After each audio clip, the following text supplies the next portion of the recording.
You're listening to the Voice of Russia in London. On the 7th of September 1812, the invading forces of Napoleon Bonaparte fought Russia's armies at the obscure village of Borodino, 70 miles west of Moscow. The biggest battle of the campaign was to prove fateful for Napoleon's military schemes. A few months later, the remains of the bedraggled Grand Armée began their long, disorderly retreat, harried by Cossacks and the bitter Russian winter. But what caused Napoleon to invade in the first place? And why did the campaign of 1812 prove such a disaster? To discuss these issues, Voice of Russia's Joseph Richardson is joined by Professor Michael Browers, tutor in modern European history at Lady Margaret Hall, Oxford, and Hugh Strachan, Professor of the History of War at All Souls College, Oxford. Why does Napoleon feel that he has to amass this vast army in order to invade Russia? Professor Hugh Strachan.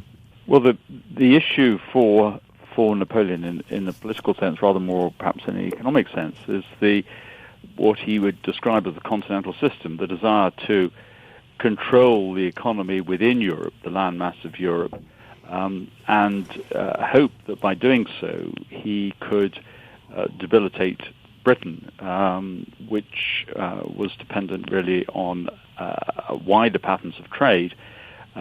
Russia was breaking that blockade, was breaking the economic stranglehold which Napoleon hoped to put around Britain. There are many other motives, but in terms of the sort of wider geopolitical context of the Napoleonic Wars and the long-term clash between France and Britain, that's the context within which this campaign is set. I mean, in addition to that, of course, you have to think about Napoleon's own desire for continuous conquest. Here is a man who really feeds on war and whose right to remain in power depends on war, and there is no logical limit. Once he stops, what's he going to do? Is he really going to establish the sort of solid Napoleonic empire which his apologists want to imagine he was going to create? And the answer is I don't think he ever was going to do that. Dr. Browers, do you agree with this? Is Napoleon essentially fixated on war to the extent that he can't conceive of pursuing any other option in his dealings with Russia? Well, I agree very much with Professor Strachan about the, as it were, the political and economic motivation for the war. I've never really been convinced by the argument that Napoleon is insatiably driven by conquest. I mean, this is planned as a very rapid campaign, very rapid, a matter of weeks, to go in and teach Alexander a lesson, to bring him back into the blockade. If you read through a lot of the military correspondence, he's very concerned about having to fight on two fronts, about having to pull good troops out of Spain, where in 1811 he's winning. He knows he's gambling in that respect. He has an option. He is being urged, particularly by his supporters in the Duchy of Warsaw, the Poles, to start annexing parts of Belarusia, to start annexing parts of Lithuania. As far as I know, there are no plans to do that at all. This is a rapid campaign to teach Alexander a lesson. They'd made a deal in 1807 at Tilsit about spheres of influence, and I think Napoleon wants to return to that. I really don't think, in this respect, he's driven by conquest. I do think he wants to put his, shall we say, precarious allies, the Austrians and the Prussians, to the test. I do think that's an element.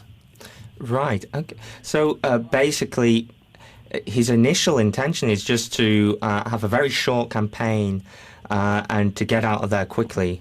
But it doesn't go according to plan. Why doesn't it go according to plan, Professor Strachan? The essential challenge is, can he fight war close to the frontiers? Is he going to win the war short of Smolensk? Is the sort of dividing point, as indeed it would be arguably for the German army in 1941. One of the reasons we're sitting here discussing this is because actually Napoleon doesn't get his big battle early enough in the campaign. If you think of Napoleonic warfare as designed to maneuver with speed in order to bring the enemy to battle and to use the battle in order to achieve your objectives. In other words, battle is absolutely central to how you're constructing your strategy. Then if you don't get that battle, you're in trouble. And, the obvious point, which we now are very clear about in retrospect, but isn't at all obvious at the time, is that because Russia has the space to be able to trade, it can avoid battle in a way that the other opponents that Napoleon's had to fight so far have not. It's not obviously without controversy. I mean, because what you're doing is giving up territory, giving up your own resources as you retreat, and that isn't an easy thing to do. Just because there are clearly those within Russia who argue you should be holding territory, you should be holding your resources, you should be defending major cities and fortifications. But absolutely, it becomes a conscious plan, and it turns Russia's geographical range and strength into an enormous asset. So, why doesn't Napoleon adapt to this campaign? Why does he continue to pursue the same plan of trying to gain a decisive victory in a set-piece battle, even when it's clear that the Russians aren't prepared to give battle? Well, they do eventually, of course, give battle at Borodino, but he has no other option once he's embarked on this campaign. And this, I would accept what Michael says in terms of the pursuit of conquest, perhaps not being as important as I was stressing it was. And I would also agree, probably by this stage of his reign, here is somebody who, and we see it elsewhere in his behavior and his diplomacy, who is thinking of ways of making his regime more stable. But he still is very dependent on military success for his own reputation. I mean, having got there through the battlefield, if he loses on the battlefield, then the credibility of his own authority and the credibility of the French army, even if this army isn't overwhelming the French, as it's made up, but the credibility of this army will be undermined. And he, Clausewitz, the military theorist who served in this campaign, makes the point that Napoleon did nothing illogical, given his own way of fighting. He said, he had no other option because he depended on the pursuit of battle in order to make his own system of war work. And so he goes on pursuing that. And of course what he does as he advances is that he exhausts his own army simply because he can't supply it properly, simply because of enough happens in terms of contact with the enemy for continuous losses to suffer, and his own lines of communications are being lengthened.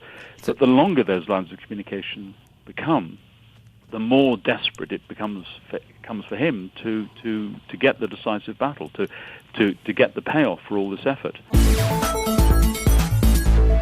You're listening to Voice of Russia radio station. I'm Joseph Richardson, and I'm joined by Hugh Strachan, Professor of the History of War at All Souls College, Oxford, and Michael Broers, Professor of Modern European History at Lady Margaret Hall, Oxford. There are two other things that I think we need to remember as well. As Professor Strachan said quite rightly, he's not doing anything illogical. He's not doing anything wrong. He has a major engagement at Smolensk, which technically he wins. And he does a lot of damage to the Russian army.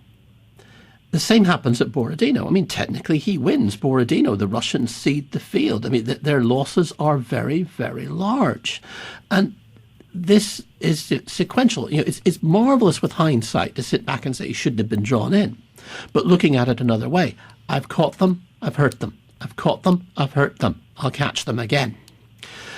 The other wider perspective is this. In 1809, he's pretty much definitively destroyed the Austrian army. I mean, Austria has ceased to be a serious military threat to anybody. And that's partly one of Napoleon's weaknesses, actually, because he insists on using this weakened Austrian army to protect his southern flank. The same with the Prussians in 1806-07. They are crushed at Jena, Auerstadt. They have military restrictions imposed on them, which actually they managed to circumvent with Alexander's help in the intervening years between 1807 and 1812. But even so, technically, they are a weakened army. if he can catch and destroy the core of the Russian army at one big battle in the pursuit of this campaign, he has knocked out the last effective check to him in Europe. And he would essentially become supreme across the continent. Well, it would be very hard, put it this way. Where would Britain now find a continental ally to do its fighting for it in the east? Where? If he destroys Alexander's army, which is much improved from the army he last dealt with in 1807 in the Eylau-Friedland campaign, if he can deal it a killer blow, it will be years before anyone can rebuild to seriously challenge him in the east. I think that's a very important wider point to make. Absolutely, and I would add to that it's the failure. In the end, Napoleon is only going to be defeated by an effective coalition of Austria, Prussia, and Russia, and there is no pivot for that coalition once Russia's dealt with. There's nobody else around whom an effective coalition will be built, and of course, if he does succeed in Russia, then his capacity to pick up the point Michael Broads has already made, but the implication of what he was saying about Spain is that Napoleon will be able to reconcentrate in Spain. So, the British foothold on the continent, which is after all essentially in a peripheral campaign or a peripheral part of Europe, will be put under considerable pressure. So Russia isn't this diversion. Napoleon actually considers it key to eventually triumphing, to kind of asserting his authority and vanquishing Britain. It must be said only really because, to go back to what Professor Strachan was saying at the beginning, only because Russia is breaking the continental blockade. In 1807, Alexander I, the Tsar of Russia, and Napoleon strike a deal of spheres of influence. You leave me alone, I leave you alone.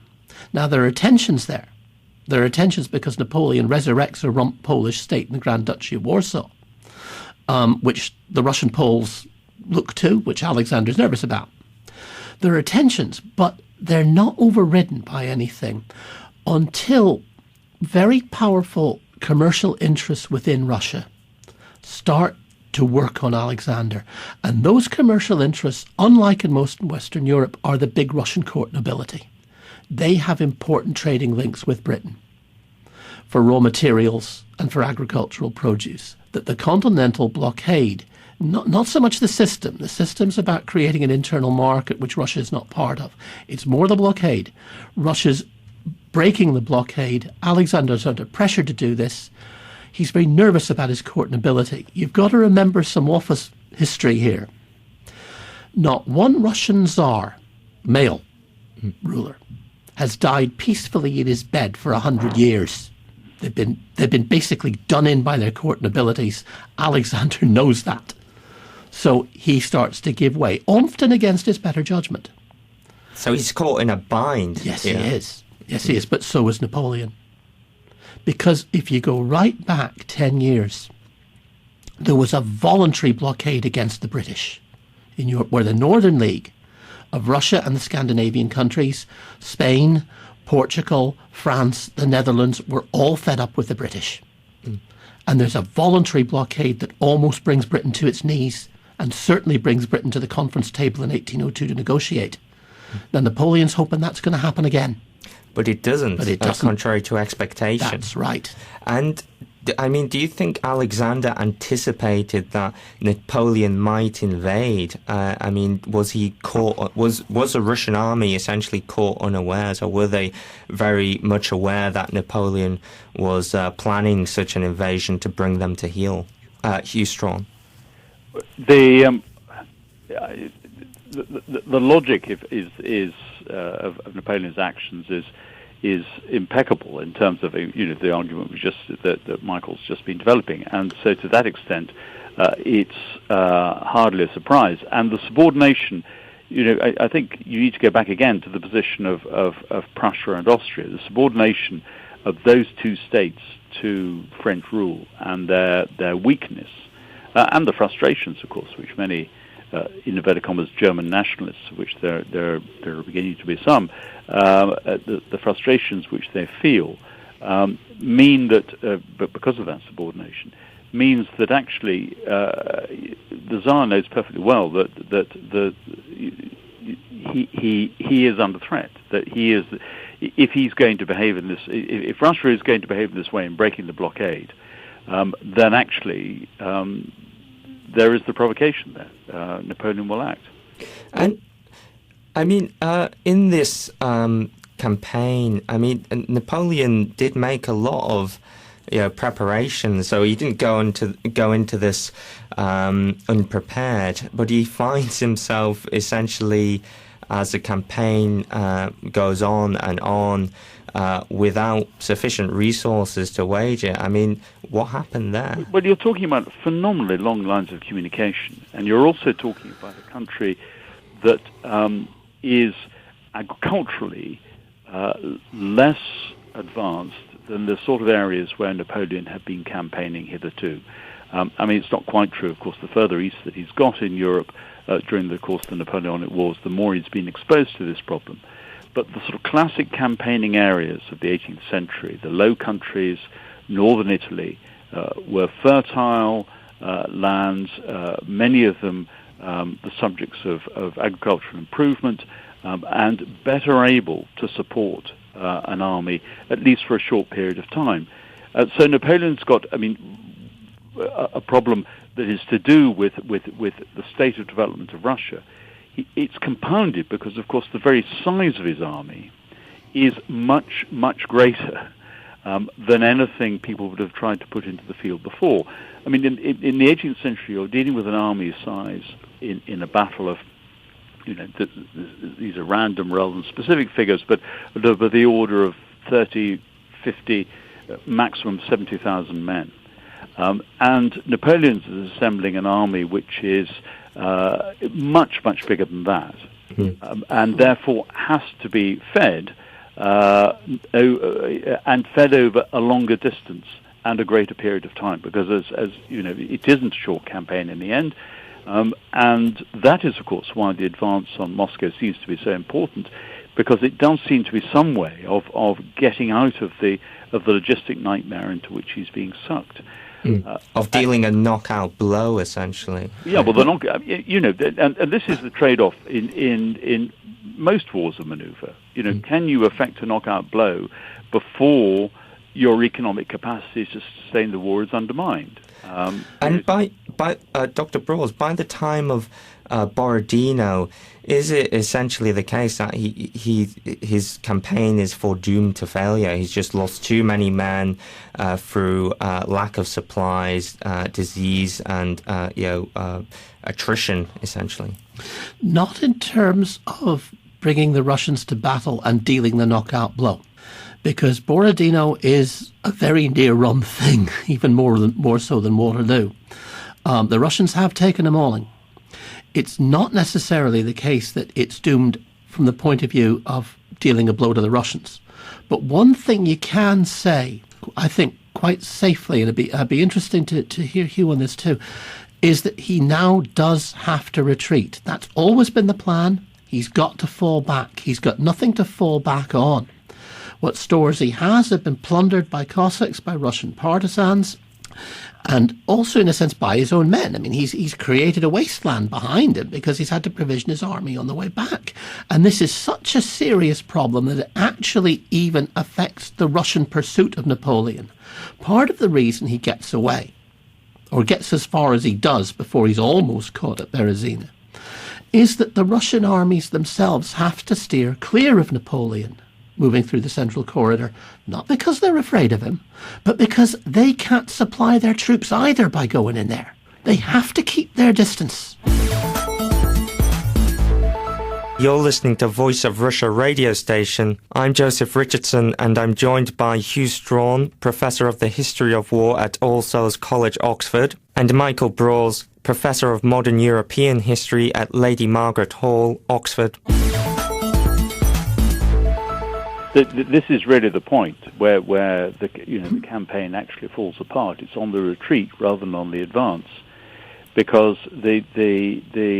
that's when the French army collapses. It's when his allies, particularly, of course, the Prussians, change sides, and it is when you're putting, and obviously it's later in the year, and therefore things aren't growing. There isn't the grass on the ground for the horses, and so on and so forth. It's not the advance that miscarries, as much as the fact that there is no option for an effective retreat. And as Michael says, I mean, the fact that the Russian army has to go by an entirely different route, which of course at one level is also Napoleon's salvation, because actually they can't press the retreat as tightly as they might have wanted, or as military logic says you should. It is largely up to partisans and guerrillas to harry and inflict losses on the French as they go. Well, this is quite an interesting aspect of the campaign. I mean, he's facing large-scale guerrilla warfare and quite savage attacks on his retreating forces. I mean, to what extent is this a unique form of warfare that he's experiencing? Well, he's run into this kind of thing in Spain. In fact, he's run into guerrilla warfare almost everywhere he's gone in Europe. He's faced with massive peasant risings in Italy and inherent banditry in southern Italy, and I mean even in many mountainous parts of the north for a very long time. But he's never faced it in these kind of conditions. And I think there's an interesting point to make here, that we're not actually, in the case of the retreat, as far as what I've been able to read about it and study about it, shows that he's not necessarily just dealing with bands of disorganized peasant rebels. Russian partisans tend to be Russian military units, rather like the Spanish partidas, who've been cut off in the retreat and who therefore help organize peasant resistance. They do most of the fighting, the peasants support them, and particularly the mobility of the Cossack cavalry, which are really coming into their own now.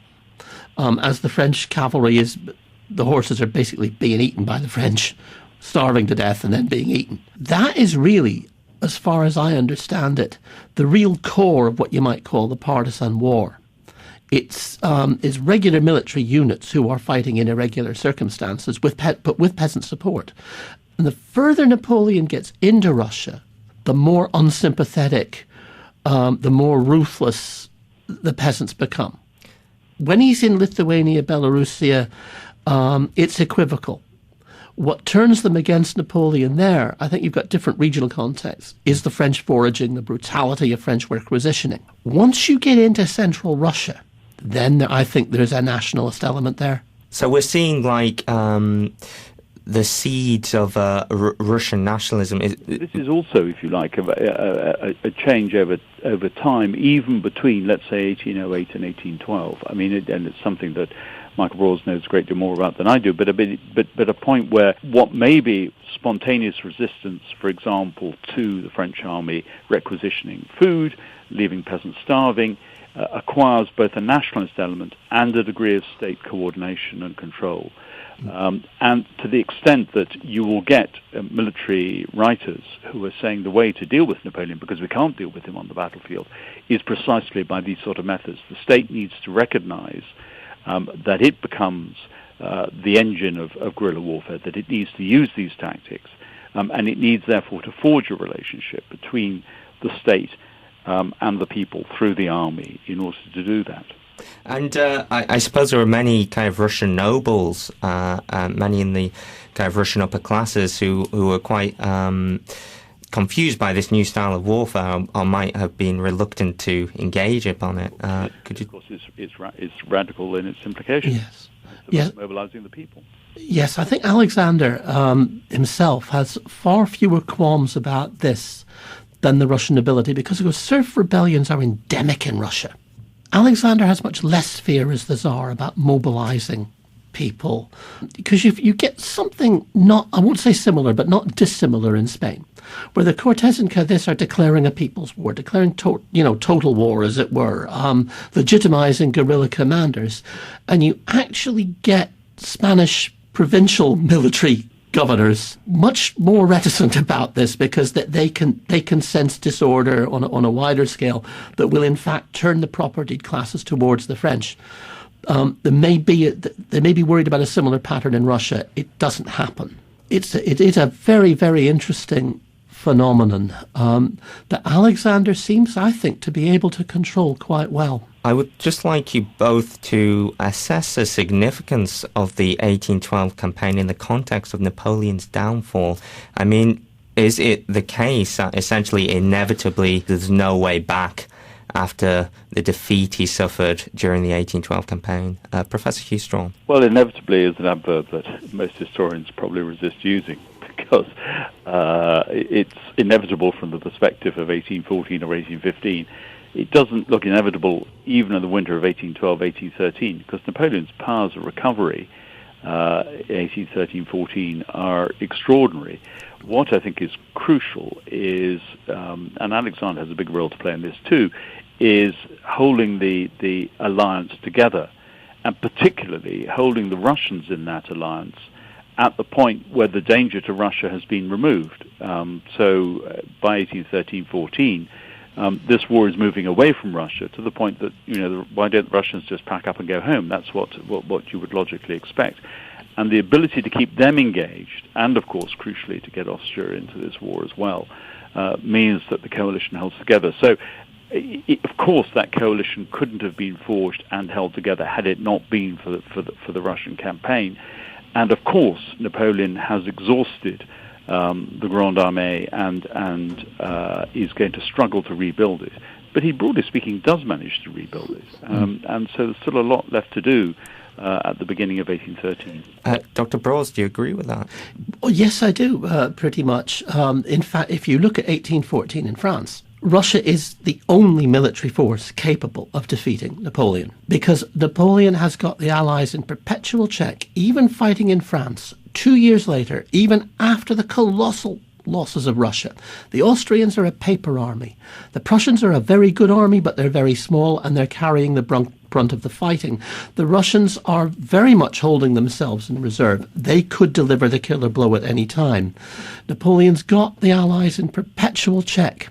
What brings Napoleon down in the end is that the French government deposes him because they feel that he should have sued for peace on the good terms he was offered in 1813 and 1814. I think it's very important to remember the diplomatic angle here. The Austrians are fed up fighting. As Hughes pointed out, the Russians are pretty fed up fighting. Alexander's sitting there thinking, I'm 3,000 miles from home. What's going on behind my back? And Napoleon is my friend, basically. It takes an internal move from the French to depose Napoleon.